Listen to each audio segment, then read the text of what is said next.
I thought, wow, this is pretty painful. Maybe I'm getting close. I don't know. Wishful thinking. It got to about 11:30. And not long after that, I was like ready to push. There was a time, I think it might have been about that time, when I thought, I really need some painkillers, but there's kind of nothing I can do now. Might have been a bit early, maybe like 11 o'clock. I thought I could do with some painkillers.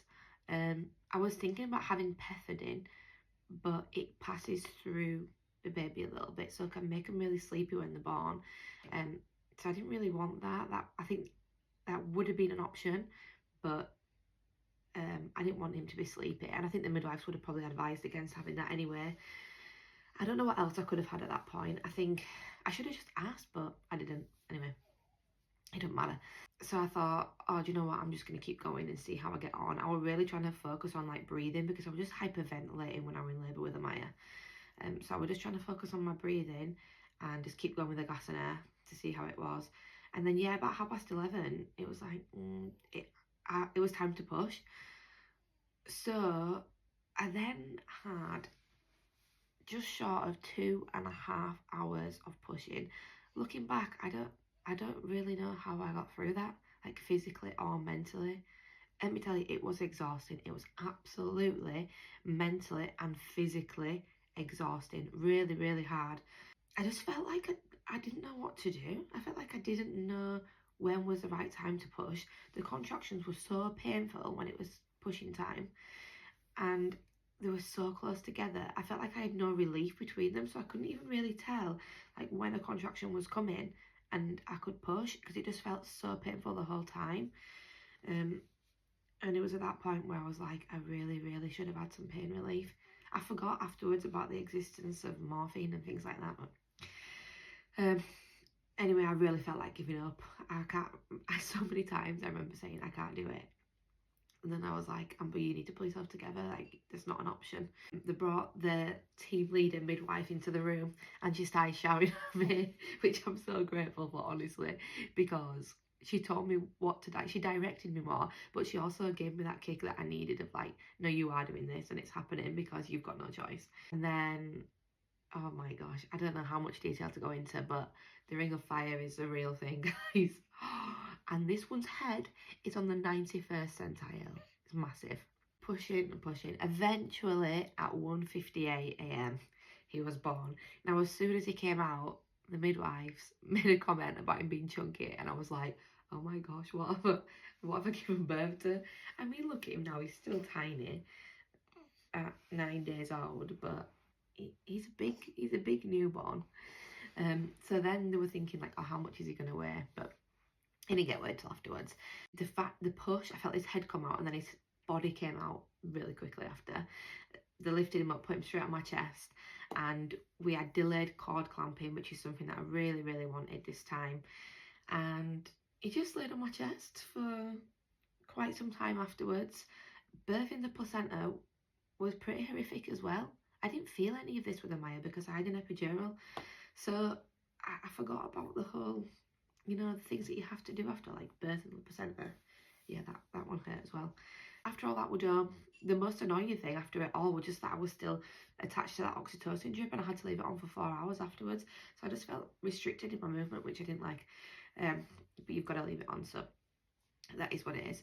I got to look at the placenta after I birthed it, which is something that I wanted to do because I wanted to see what this extra organ looked like that I grew in my body. It was very heavy. I held it and I was like, wow, my hand dropped. Like, I didn't expect it to be that heavy. That was what was giving him that nutrition all that time, so it makes sense. I'm sorry this video is a bit stop-starty. I've got baby brain and I just keep forgetting what I'm going to say. So yeah, he spent like over an hour on my chest. Ray cut the cord, and then he got weighed, and of course he weighed £9 if you haven't seen already. Now Amaya was £7.1, so that was quite a jump. I was not expecting to have a £9 baby. Yes, my belly was slightly bigger this time, but I thought that's just second pregnancy things. I did not expect to have a £9 baby. I am 5 foot tall on a good day, so how did that happen? I didn't go to sleep then until 5:30, because of course I just wanted to look at him, and I was exhausted. I was so tired, but I just wanted to soak in those moments. Finally went to sleep at about 5:30. I woke up at 7 when he wanted feeding again. Oh yeah, he latched on straight away, like amazingly.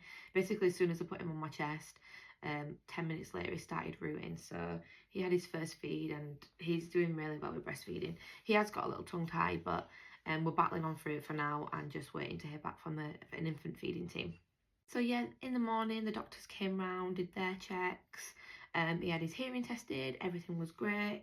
So we left the hospital at about lunchtime. Yeah, it was about 9 hours after he was born. So just what we wanted. I wanted to get home to Amaya. I wanted her to meet her baby brother, and I just wanted us all to be together as a family. So I'm so glad everything worked out well, even despite being induced. Well, my water's been broken and then on the drip, because that's something that I didn't want. But still, it all worked out well. I didn't have a solid birth plan because I didn't want to make a birth plan and then it not go to plan. And I kind of said that the first time with Amaya. But I was so much more relaxed this time, just like willing to go with the flow and yeah, just to see what happened and to trust my body more. I really didn't trust my body enough with Amaya.